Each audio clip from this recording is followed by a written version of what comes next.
Hi everyone, and welcome back to Odds Ends Farm. I have had the unfortunate happening this year of falling completely out of love with my front garden. It wasn't that it was particularly bad, it's that I have been trying different things over the years to really carry out that impactful look from spring all the way into winter. Some things have worked and some things haven't, obviously. Right now, what I'm really focused on is just creating a more unified space. So I have this big, huge hedge along one side of the yard, and today I'm going to be prepping the space underneath so that I can do some more planting and have some spring color. So what I'm going to do is quite simple. Anybody can do it. Not anybody can get their glove on, apparently. There we go.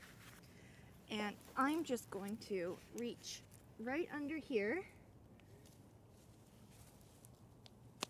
and just start snipping it away to give myself a clearance of about a foot. You don't want to go too much more than that. I mean, we're not going to turn these into topiary or anything like that, but just enough space so that you get a lot more light and a lot more air going through here. This will also be beneficial for the plant in the long run, because as soon as they start getting really bogged down, it becomes really difficult for them to filter through water, get enough sunlight. So this is definitely a job that needs to happen. So I will just keep plugging away, creating this space. And there's all sorts of things that you can plant that would be happy in more acidic soil, because that's what these cedar hedges do, is they generally turn the soil into something more acidic. So what I'm going to be prepping this for is I'm going to go out, I'm going to get some really good compost, and I have a whole bunch of different kinds of primula seeds. So that's really exciting. I have a few doubles, I have some singles, and so I'm going to prep it now before we get into winter. Let that compost and possibly the manure and everything settle for the season, really soak into the ground, because all of this soil down here it's absolutely dry and chalky and miserable, and nothing is going to want to grow in there. So prepping it now so that in the spring we can put the seeds out and have a really awesome new display of color. So give it a try. Remember, any space is usable.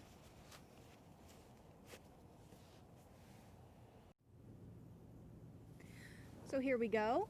It's all cleared out underneath. There's a lot of space. There's more air circulation. All of this will be beneficial for the hedge, as well as beneficial for any plants that I put underneath.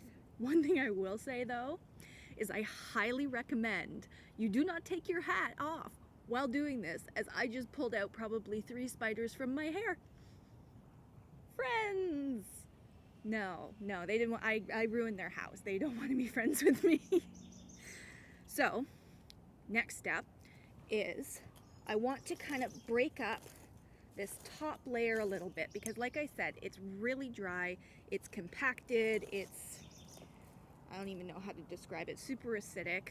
So breaking more of this up will allow the compost and manure that I'm going to put in here later today to be able to seep in a little bit easier. It's not sitting on top of a solid layer. If it's broken up, then it's able to get through a lot easier.